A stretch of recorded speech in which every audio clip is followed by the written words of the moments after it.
Hello, I'm Elizabeth Gamble and I've got Rhian Jones with me for Consultation this week. And I think we're still reeling a bit from the impact for the National Health Service of the rather dramatic suspension of the Safe and Sustainable Review by Jeremy Hunt the previous week. In the last few days, the Institute has published a briefing note that summarises some of the key issues that came out of the Independent Reconfiguration Panel's report. I've also recorded an audio boo, which you can access through the website. But apart from that, I think it's a question of getting the messages across to the huge number of clinicians that are currently beavering away managing change in the health service as to some of the pitfalls that have now been exposed in that report.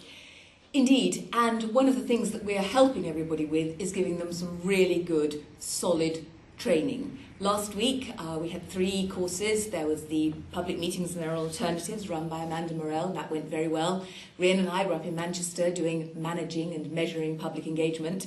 And then Rhian also did the Law of Consultation course, which is something people are really finding helpful in these difficult times. That is changing by the month as the judicial reviews come in thick and fast.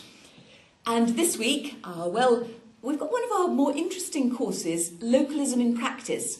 When we first devised this course, lots of people were very keen on it, and then interest kind of waned, but it's now starting to rise again. Rhian, why do you think this is? Well, I think it's to do with, localism was a new idea. Eric Pickles was mentioning it every other word. And then I think there was a lot of scepticism. The Localism Act didn't do for a lot of people what had been expected.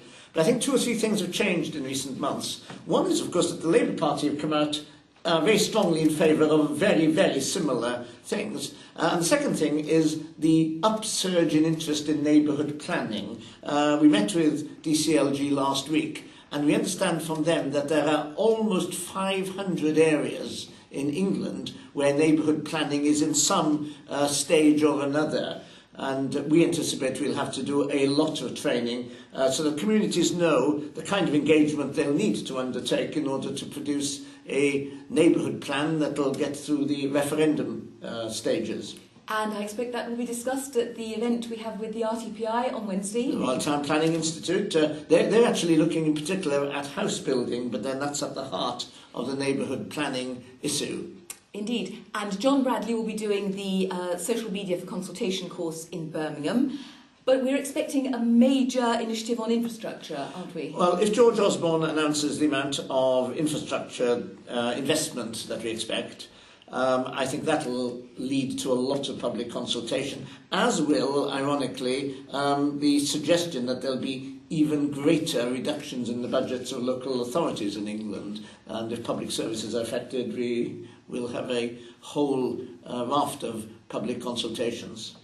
Well, we are here, we're very willing to help, and I hope that you will have an extremely good consultation week.